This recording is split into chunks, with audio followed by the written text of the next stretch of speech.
whopping 2.7 million people have been through it in the past 3 years, and it leaves many feeling anxious, stressed, depressed, betrayed, and some even suicidal. What am I talking about? Take a look at this clip. On a stress level, I've heard that losing your job is like a death in the family. But personally, I feel more like the people I worked with were my family, and I died. I can't afford to be unemployed.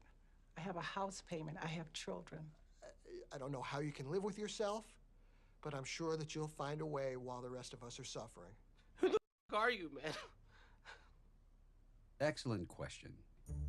Poor Steve has worked here for 7 years. He's never had a meeting with me before, or passed me in the hall, or told me a story in the break room. And that's because I don't work here. I work for another company that lends me out to pussies like Steve's boss who don't have the to sack their own employees, and in some cases for good reason, because people do crazy when they get fired.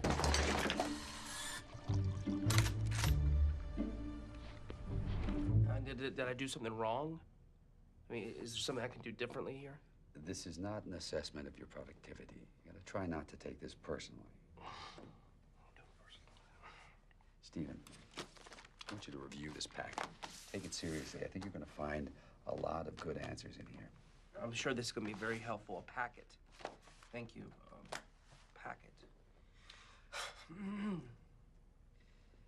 Well, anybody who ever built an empire or changed the world sat where you are right now. And it's because they sat there they were able to do it. That's the truth.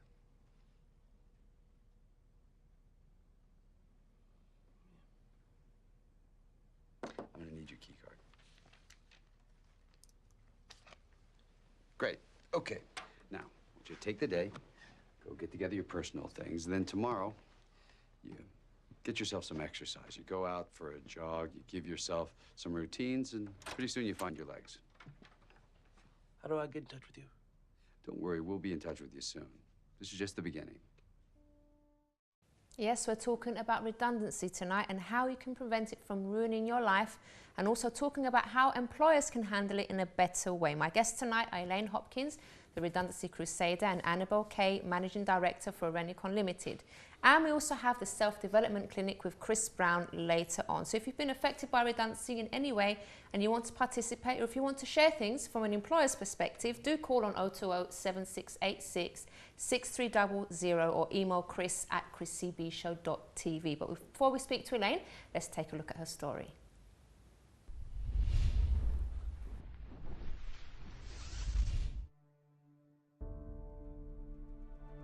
Hello, my name's Elaine Hopkins and I'm standing here on a chilly London street in my cycling gear because today I'm taking you on my redundancy journey. Behind me is the office where I used to work for 9 years and I used to cycle to it every day. Working there was actually the best thing that ever happened to me. It paid for all my personal development stuff, it paid for me to learn how to become a coach. I always thought that if it made me redundant, it would do the deed well, it would treat me respectfully. But actually, it turned out very differently from that.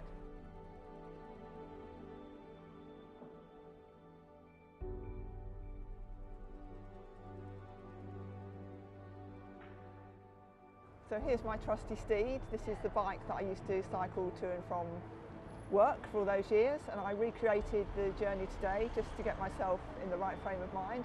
And actually doing that made me realise that often when I was cycling to work, I used to dread it. And certainly if I got the opportunity to go back to corporate life now, I absolutely wouldn't be doing it.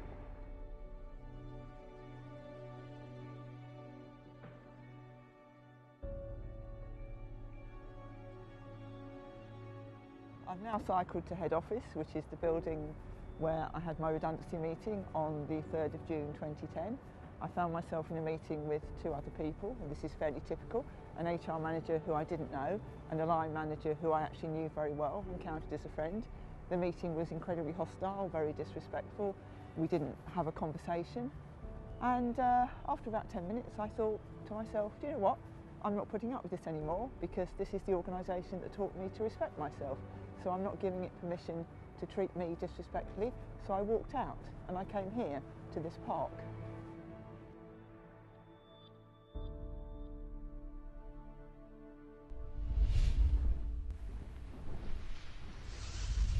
So I'd like to welcome Elaine. Good evening. Hello. Now, you've been here before, because I have. a very funny thing happened, because we brought Elaine on the show last time. We spoke about, I can't remember the subject we talked about, but we ended up talking about redundancy, and I really wanted to do a whole show on it because I found it really interesting what you were talking about. But how did you feel going back there and doing that filming, Elaine? It was an interesting experience. Just getting on my bike did bring the whole experience of working there back. And I think if you get made redundant in later life, one of the reasons why you can struggle with it is because you tend to look back at your corporate life through rose-tinted glasses and think it was all wonderful. And I think it helps if you get a bit of balance and think, actually, it had its good points, it had its low points.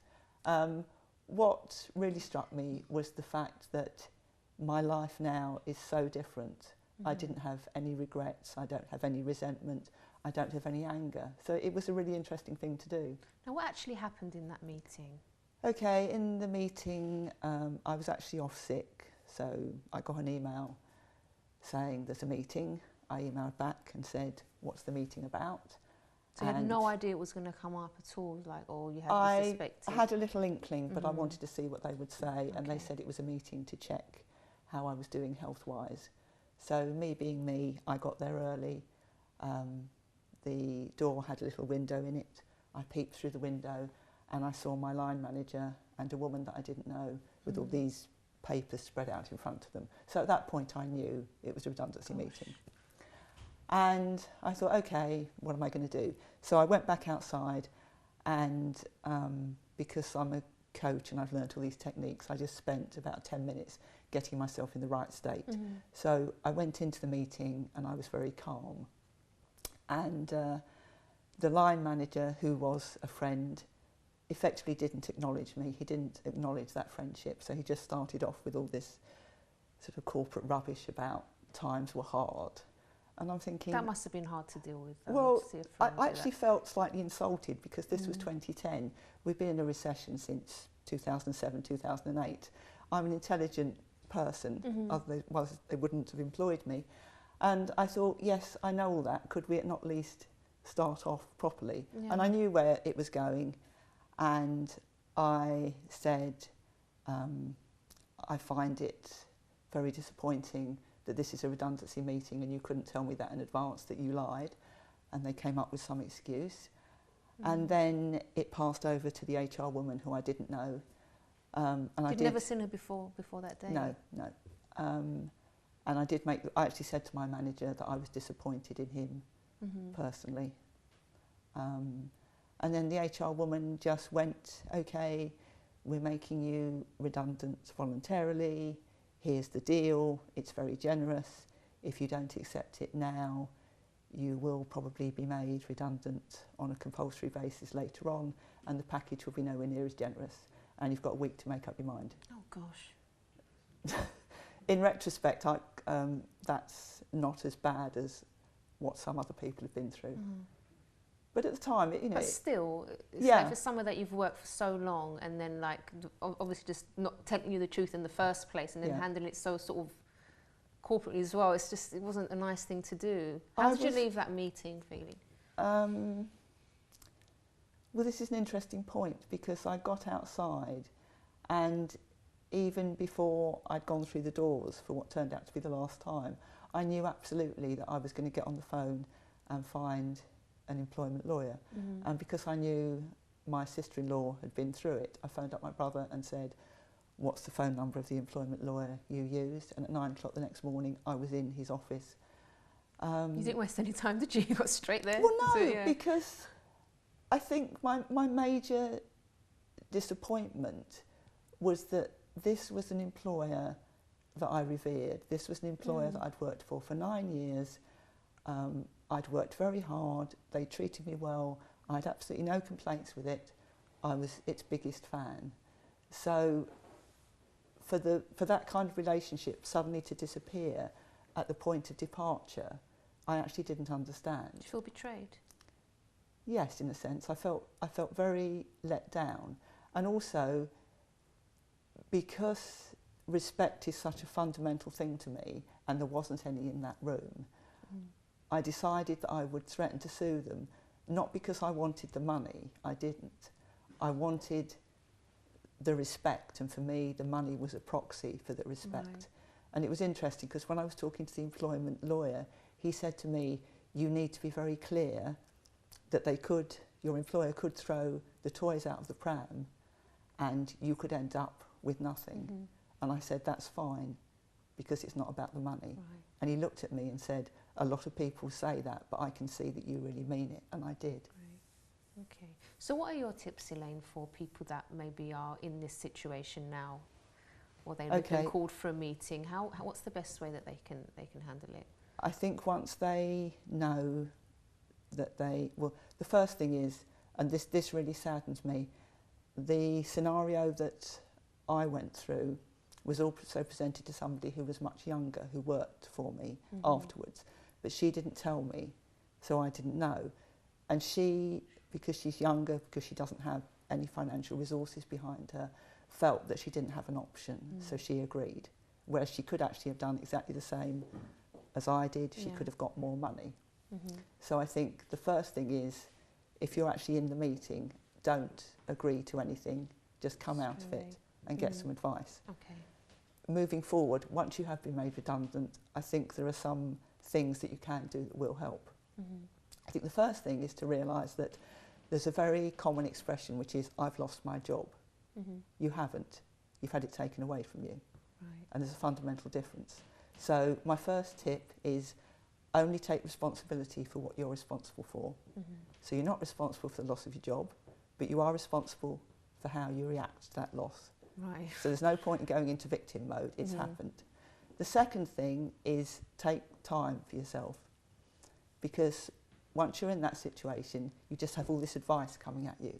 So you've got the job centre, and you might have an outplacement person and a recruitment agency and goodness knows who, and they have all got your best interests at heart, but you don't need them in the immediate aftermath. You just need to take time for yourself.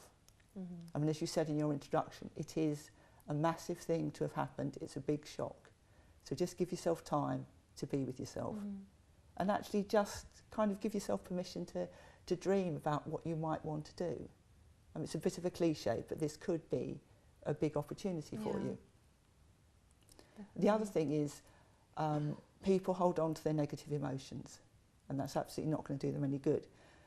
I hang out on a lot of redundancy forums, and I've noticed that people who got made redundant 10, 12, 15 years ago are still holding on to all that emotion. Wow. And it's not That's doing, the thing, because it really does ruin some people's lives, because they just don't know how to handle it.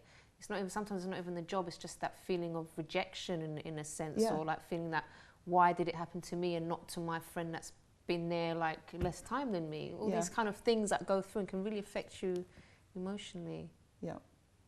So, I mean, obviously it was an awful time for you, but I know you did turn things around, which we're going to speak about after the break as well, and also what you've actually done with that experience, because you've not just sort of been through it and then forgotten about it and that's it. You've actually done something to help other people now that are going through it, which Indeed, I think is great. So again, if it's something that has affected you and you need some more information about anything, all the details of our guests tonight will be on the website chrissybshow.tv, and also if you'd like to email, you can do so on chris@chrissybshow.tv. Is there any other advice that you would give someone that is in that situation, Elaine? I think there is another important concept which people could get hold of, which is we're all in a system of some kind.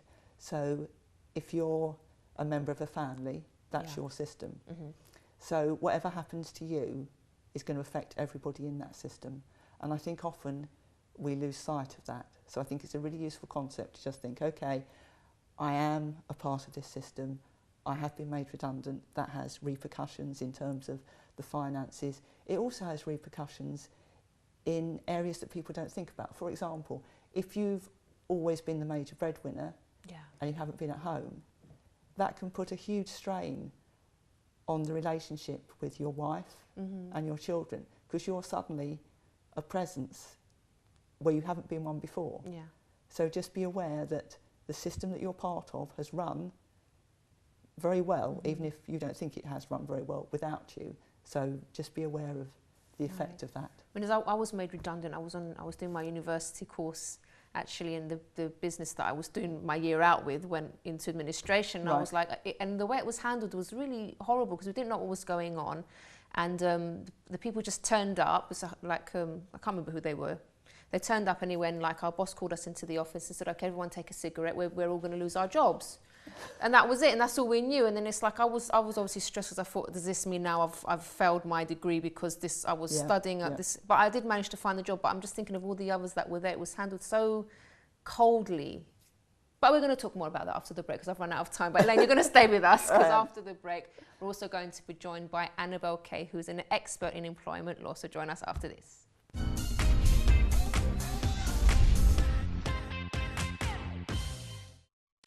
Don't forget to subscribe to the Chrissy B Show, always aiming to show you the happier side of life. You can find us on YouTube, Facebook and Twitter.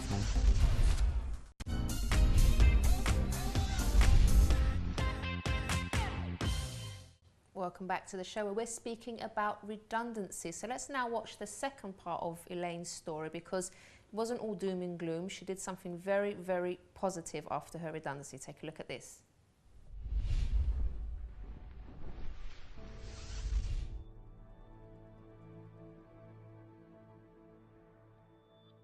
This is where I sat when I came out of my redundancy meeting. I'd been told that I had a week. I was really shocked. It was a real moment. What am I going to do? How am I going to earn my living?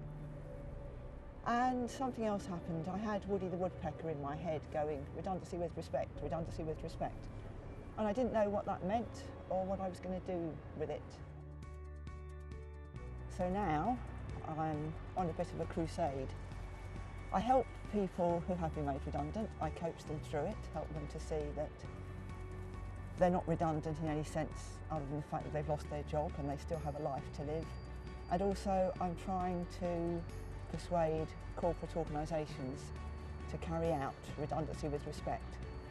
So actually that day turned out to be very fateful for me. It was something of a day of destiny because it shaped the whole of my life going forward. Redundancy can take many shapes and forms, and this is what it means for me.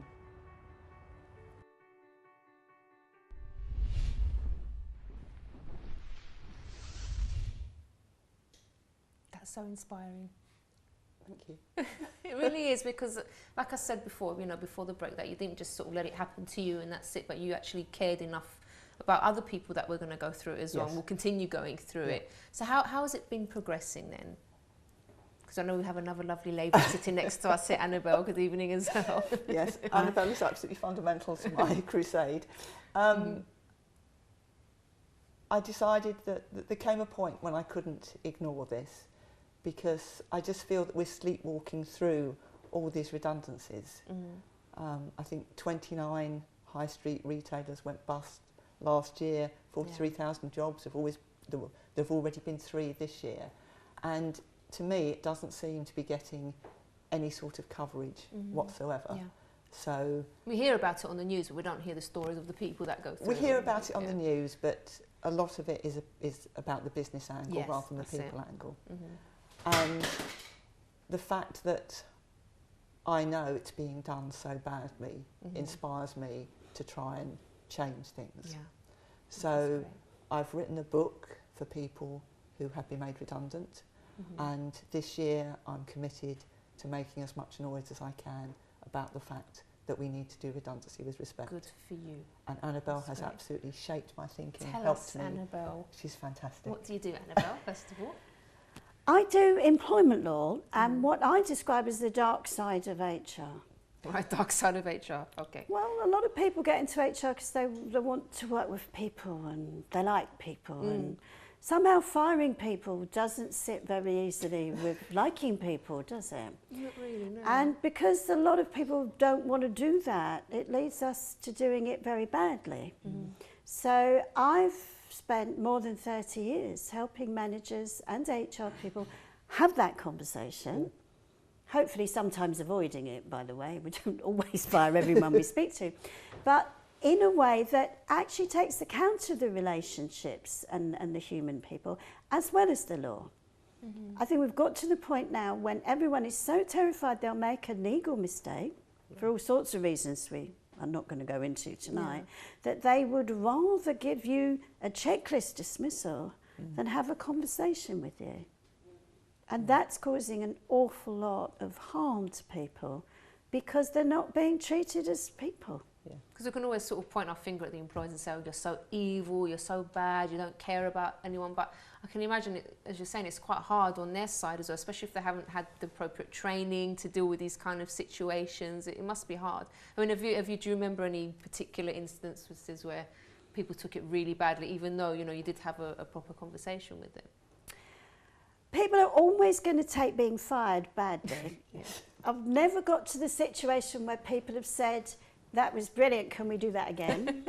But you can get to the situation where people will thank you, which sounds bizarre, because they will thank you for taking the time to have a real conversation with them. They won't thank you for sacking them, that's unusual. But even then, people will thank you and go, you know, I'm glad I know where I stand, I know in reality what's going on. If you lie to people, if you call people in off sick leave and tell them you want a welfare discussion about how they're doing. That's, oh, sorry, that was so awful. It does happen. I mean, really it's not bad. recommended. It's so like, well, it wasn't like a little corner shop or anything, was it? Like, it was like a big company. It was a big company, So yes, it's like... Actually, big companies tend to do that more than small companies. Really? Well, if you work for a small company, you know your boss never rings you up to tell you where you are. I mean, oh, they always do. Do you see, you have a relationship with a person, don't you? And you know what your boss is like. You may love them, you may hate them, but you know how that person behaves. And because your person really is the boss, they get to decide how to deal with those things. In a big company, someone in the board level decides we need to cut so much from payroll. HR come up with a method. They tell your boss, only say what's on this list.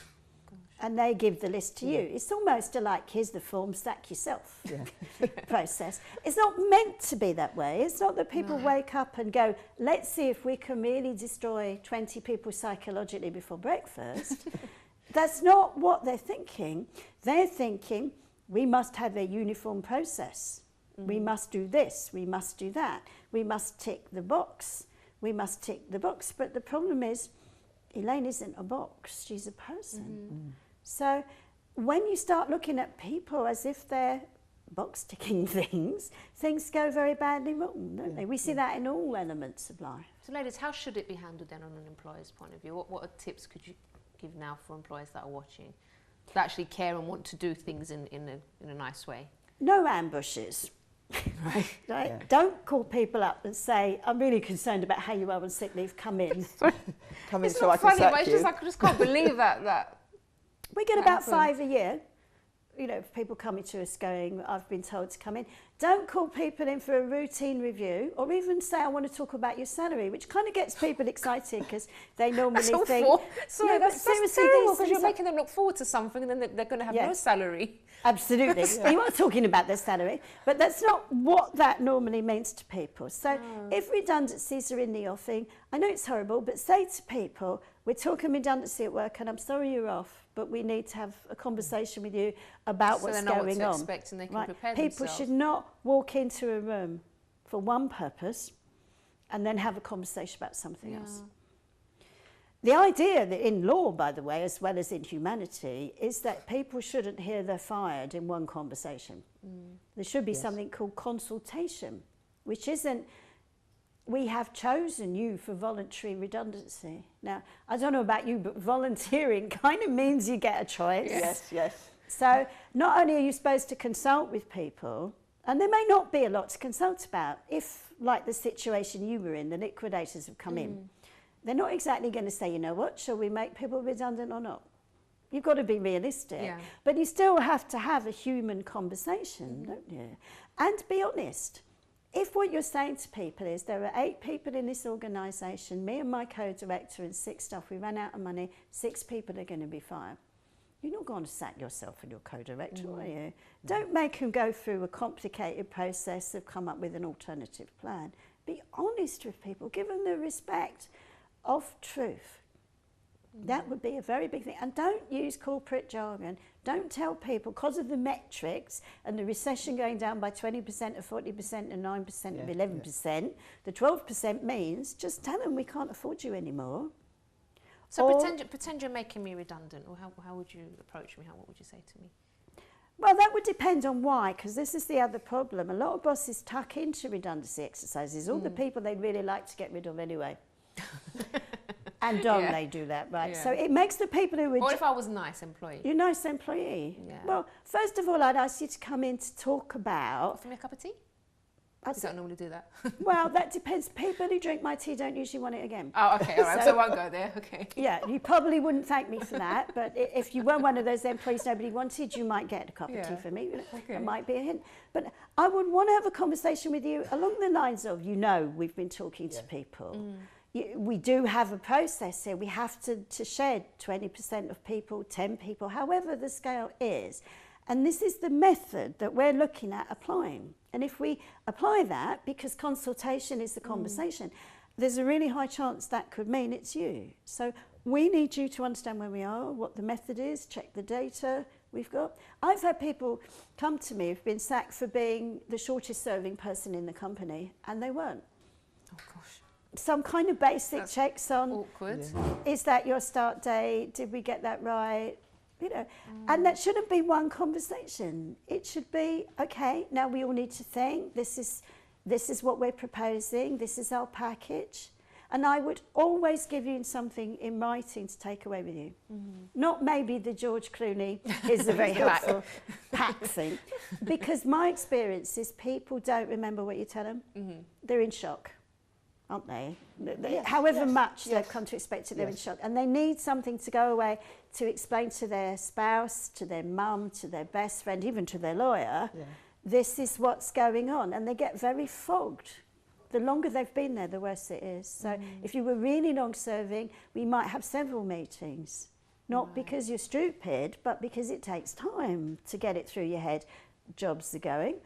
My job might go, this is where we are. And we might have other conversations about alternatives, because redundancy doesn't always exist in an organisation where there are no other jobs. It can also exist because your department is contracting, but elsewhere they're recruiting. So I would be trying to look in and around. Now, a small company, frankly, rarely pays for outplacement and stuff like that. But I want you to leave that meeting knowing what we were doing for you that we could do for you. And I wouldn't do it in the middle of sick leave at no notice. But I mean, that's provoking it's basic people stuff, to sue but you. it makes sense, and it can make all the difference to the way someone feels. Obviously, some people are going to take it hard, whatever. Maybe they're not very confident about themselves in the first place, and then it's hard. But obviously, it's going to be much better than handling it in the way how yours was handled, Elaine. Well, yes, and also I think they have a fundamental duty to make sure that they've told you everything you need to know. For example, the one thing that would have transformed my experience was the fact that at 55 I was eligible for my pension. I didn't find that out until 6 weeks after the event. So effectively I spent 6 weeks being unduly worried about finances. And that's just incompetent. Definitely. So, Elaine, you said something very interesting in the video that, I don't know the exact words that you used, but you said redundancy doesn't mean, only means that, can you remember what you said? Redundancy means... Redundancy only applies to the job, not it doesn't you. apply to the individual, and it certainly doesn't apply to the rest of the individual's life. Exactly. I've interviewed well over 100 people now who've been made redundant. Some of them have gone back into corporate life, some of them are now doing something completely different.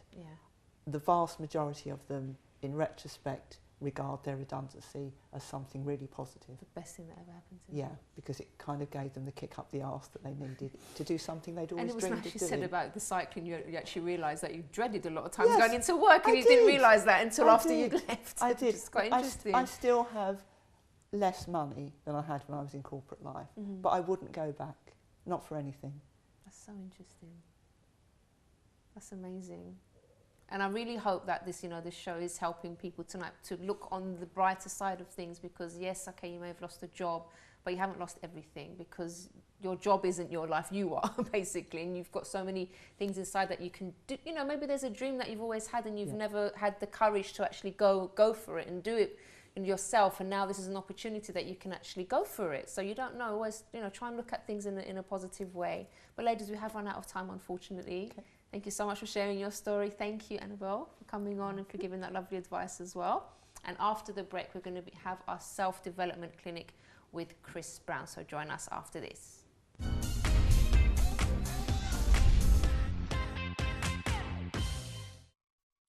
Don't forget to subscribe to the Chrissy B Show, always aiming to show you the happier side of life.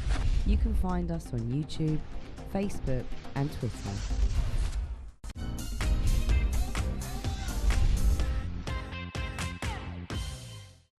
Okay, so we're going to speak to Chris Brown in just a moment. But first of all, I'd just like to give a big shout out to Nikki Bond, who apparently is a big fan of this show, and also her brother Dom. So hi, I did promise I'd give you a shout out, so I'm doing that now. Now, before we go to Chris, let's just take a look at this video, because redundancy doesn't have to be all doom and gloom. Make about 90 grand a year now. Unemployment is what, 250 bucks a week? Is that one of your positive effects?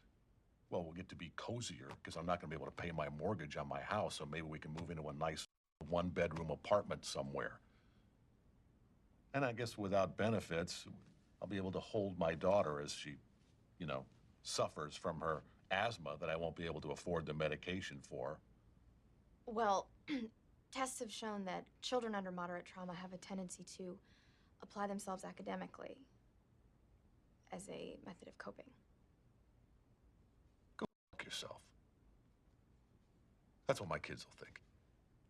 Your children's admiration is important to you? Yeah, it was. Well, I doubt they ever admired you, Bob. Hey, aren't you supposed to be consoling me?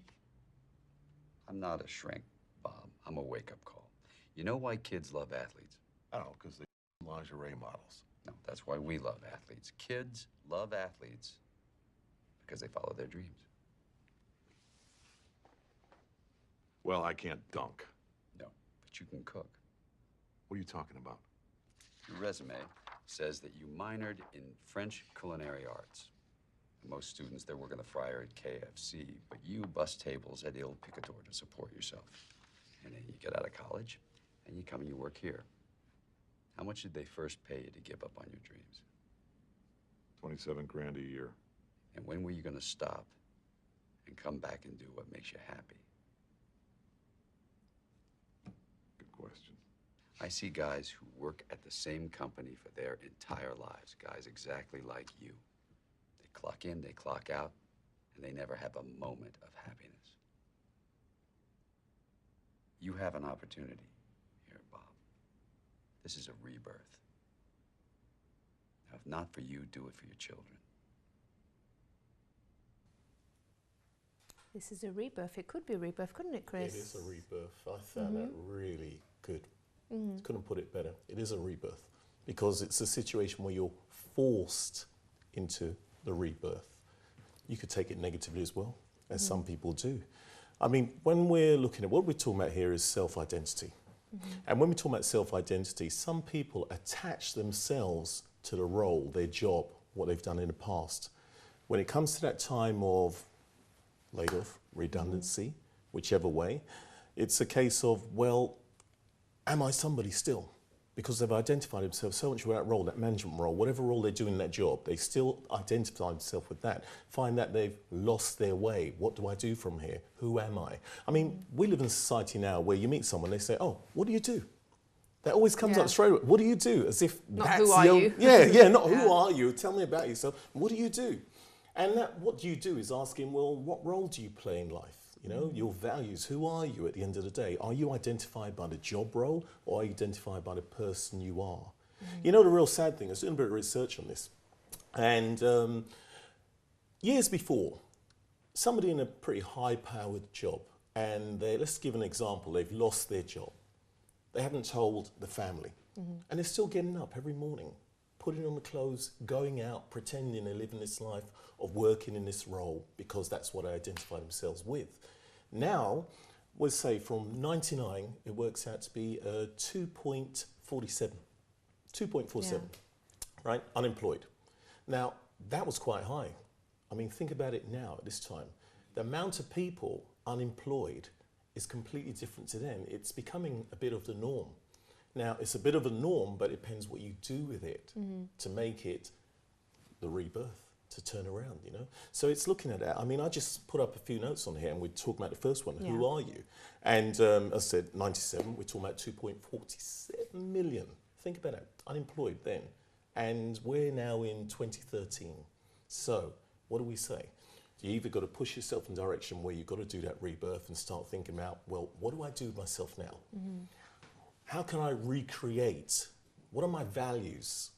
What is my qualities? What are my skills? What can I put into action to make things happen? And I think it's important for actually someone to stop and actually think about things. As Elaine was saying, you don't have to rush in to anything immediately. You need to think, you need to take some time out, just to take in what's happened to you first of all, and then start to think about what do you really want to do, because what you could end up doing, is actually rushing back and finding another job in exactly the same field because it's what you're comfortable with, it's what you know, it's what you think that's what you're meant to be doing, when in actual fact you have other things that you want to do and you've never explored it because you've never had maybe that courage to do it.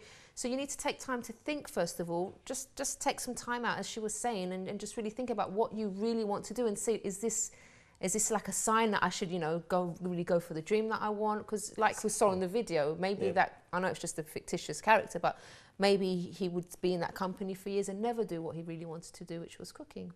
That is true. That is true. And it's funny, we say fictitious character, but even those, what do you call them? It's just gone from my head. Go around and actually reorganize people and get rid of companies and all that. It's just, sometimes you just get this word and you're just going, bye, see you, Chris. It was one of them anyway. It's all right. One of them it happens to me all the time. Right. And basically, to actually face that situation, it's funny, I was sitting over there, I was listening to what Elaine was saying as well, and how she found herself and doing what she's doing, revisiting. That's quite a big step.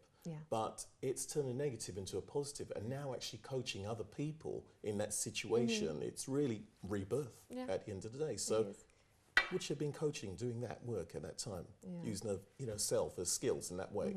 Maybe not at that time, And the grand bit about it when said money was the most important thing. Now, there is a big change with that. We've got to think, what is our role in the family? It's going to affect you economically as well. It's going to affect your finances. But we're talking about you. You've got to reinvent yourself and start again.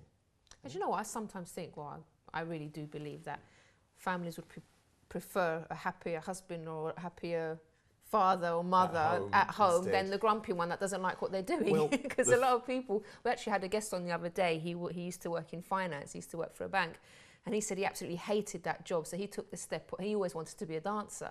So he took that step of leaving that job, that, all that security, and people thought he was crazy, but he left it. He went and started up a dance school. He said he earns less money, but he's much happier than what he used to be doing that job. So. Less money. Better at what he does. It's not always about money. It's not it's always about the money. But it's not always about the money, But the other thing as well, it's finding yourself, your confidence at the same time, because you've got to really know who you are and what qualities do you have and what have you got to offer. Because to actually lose that role, and back to the same thing, your identity, your confidence goes, and your confidence, even when you project to others, it's going to pick up. It's not actually going to help you. You're going to walk into another company interview thinking, well, it was my fault. That sort of area. We've got to get over that. It's not your fault at the end of the day. It's a situation. It is about numbers, and you just happen to be one of the ones. So it's not really about you in that sense. So don't take it too personal. It's kind of hard saying don't take it personal when it affects your whole life and everything, but don't take it personal to the point that it actually starts to destroy you and minimize you in that sense. We really got to think about where we're going, what we're doing in that sense. Now, another thing about this is the whole idea of conforming. Redundancy, or let's say even retirement, these areas as well. Sometimes we see it as, conforming to society, the way things are. I've been put on the shelf, that's what's happened. It's not at the end of the day. It's if you agree to that, then of course it will be at the end of the day. If you don't agree to that and you decide to challenge and move on where I was then, and that is the past and I've got to move on, things should turn out a lot better. It's your point of view. You can look through, as I said, rose-tinted glasses, or you can look through money glasses. It's how you actually see it, turning it inside out, which really helps. And taking it from there, I was looking at another area as well. And we're talking about past versus future. we're talking about a new identity, taken away from the identity we was talking about before. Past versus future. Our moving on is either we could actually spend our time looking back at who I was, what I was, how much I earned then, and you will not be able to step into your future if you're doing that. If you keep looking back, you're going to crash at the end of the day. So let's talk about projecting ahead instead. All right, that's who you were then. Who do you want to be now? Yeah. Or do you want to just be at a standstill, that in between? Here we go. Past, future. There's that bit in between. That bit in between is not the standstill. That bit is between. It's time for you to reflect and look at the direction that you want to go. It's exciting. I think it's an exciting great. time. It's just, oh my gosh, imagine all the possibilities and things that you've always put on hold before that you can just go for now. And now you're forced to do it. Yeah. You know, you're actually forced to do it. And life has a way of treating you like that. Sometimes you're meant to step into your path of what you're meant to do, and you're hanging on to the edge thinking, oh, well, I won't do it, I won't do it. Oh, maybe when this comes up, this comes up. They come and say, look, you know what, it's time to jump over the edge. What am I going to do? I better go for it. Yeah? And that's what happens at the end of the day. So it's actually past versus future. Leave the past behind. The only two things you control is the present and the future. Now, rounding that up, we're talking about starting anew. Starting anew, start to plan, map out what you want to do. Find out what your qualities are, what your skills are, what is good. Look at the role of the jobs that you'd like to do. And that's not only about the jobs you'd like to do, what would you like to create? You can run your own business.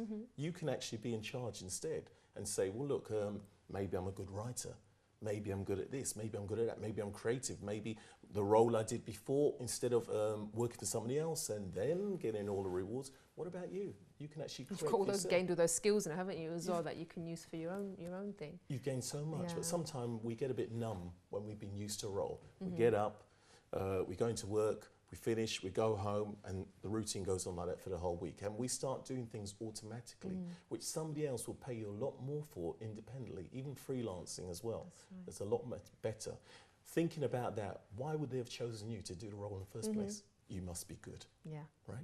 That's right, you must be good. You must be good, right? Okay. So if you're that good and you start to recognize it, you should be able to plow ahead and start anew. Start a new life, new role, new identity. Definitely. Yeah? Thank you very much, Chris Brown. Thank you. And that was our self-development clinic, and we have reached almost the end of the show. So there you have it. We've had different guests on tonight, folks, that have spoken about this really important subject. And I know, you know, many of you that are going through have been through it. It can be a tough time, but, you know, start to try to look at things differently. I'm sure you got lots of advice here tonight. If you want more information about the guests that have been on, everything's up on the Chrissy B website, chrissybshow.tv. And remember, you know, a job at the end of the day is not you, as you were saying, Chris, as well. It's not you. You are a person. You have, I think people should identify themselves with the personality that they have, and they should invest in that rather than what they have around them. So talking about the job and possessions and things, because when people lose those things, it's like their whole life crumbles. If that's all that matters to them and that's what they put their everything into, then of course you're going to feel terrible if you lose one of those things. So work on yourself. You've got so many talents, so many skills inside of you. Work on your character. All these things are much more important than the things that you have around you. So, but if you are feeling down about it, if you are feeling low, you can also email me on chris@chrissybshow.tv. But you know what? I believe in you. I think you can make it. You know, the world is your oyster, as they say, so go for it. You can do it, okay? So Friday's show, today's Wednesday.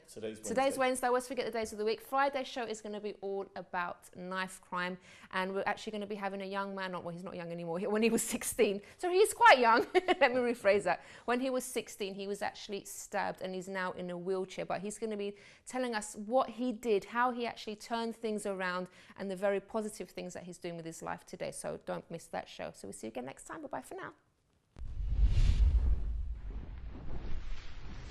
And you're just about to find out why. And I'm supposed to walk up the stairs, aren't I? Sorry, I forgot. Okay, we are about to go on the river right now. It's absolutely freezing, but I'm having a great time. And Barbara's not doing so well over there. You're cold, my darling. Oh, the poor thing. She's even got our cameraman's coat on. But we're going to have a really good time on the boat now, right?